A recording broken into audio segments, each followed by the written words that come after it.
function prolactin in addition to HbA1c. We can use some special tests, but they are mostly recommended for younger patients. But most useful test to differentiate between psychogenic and organic is the nocturnal penile tumescence. It's a simple test, should be done for 2 days, and the scan, which is the graph which is above, is normal, and the one below does not show any nocturnal erection. That's a clearly abnormal scan, which is suggestive of organic ED. I'll skip that. These are special tests. So management, what is the latest in the management? There are current guidelines, the latest being the European Association of Urology and the NICE. Princeton 3 consensus for evaluating cardiovascular disease, that's extremely important, and British Society of Medicine. Sexual activity is equivalent to moderate exertion. That's vigorous. I mean, light exertion. Like if a patient can walk up to 20 minutes, or if they can climb 2 flights of stairs, okay, you can prescribe PDE5. Princeton 3 consensus guideline defines high-risk category arrhythmias, unstable injuries them from having any sexual activity.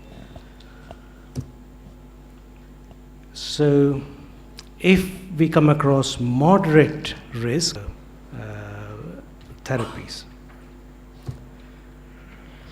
important bit which we have to consider is managing comorbidities and managing the risk factors. We have to aggressively manage smoking, alcohol, drug abuse, comorbidity, erectile function. Cessation of smoking definitely improves. Alcohol intake in moderation is shown to be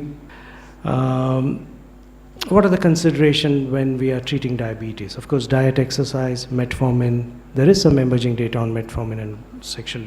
We are considering for hypertension, nebivolol is a good drug. It is a nitric oxide donor. Angiotensin receptor blocker, losartan, valsartan, those are good. Alpha blockers are also showing dyslipidemia. This is a controversial area. Last year we got that there was in actually lay press that statins are beneficial for erectile dysfunction.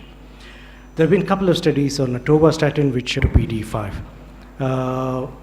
But some people also experience best one, Levitra, vardenafil, and Cialis.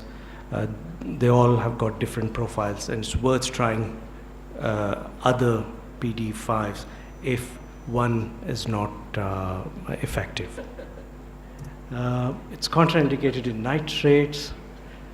It can cause ischemic. Is there any place for testosterone? This is a contention. If any one of them is about 12 nanomole, no treatment with testosterone is necessary. If it is less than 8 on 2 samples, yes, we need to treat. If it is borderline, we need to calculate free testosterone. If free testosterone is lower than 225, yes, give. So we got to be judiciously using, and we got to consider all the other comorbidities before we start testosterone treatment, and we should carefully monitor PSA and hematocrit. No role for herbal medication, although lots and lots of herbal medication, especially in the Indian context. Every newspaper has got, and every TV channel has got advertisements. So we got to be careful. There is no role of herbal medication. Alprostadil is available as a pellet cream, which is this is the latest one, and injuries. So we need to be careful. So anybody requiring injectables, I think we should refer to urologists, and anybody who need surgery, they should be referred to urologists. Future, plenty of drugs on the horizon. We just need to wait and see. Thank you.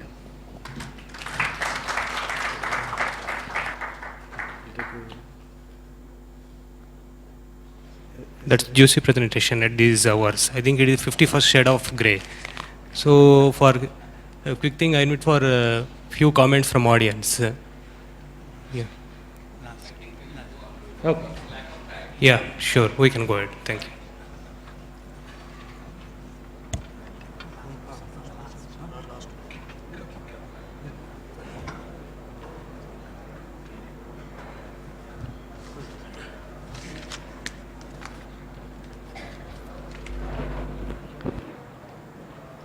To chair the final talk for the hospitals, Dr. Sridevi, Assistant Professor of Endocrinology, Gandhi Hospitals, and Dr. Vasant Kumar, Consultant Vascular and Transplant Surgeon, KIMS and Landmark Hospital.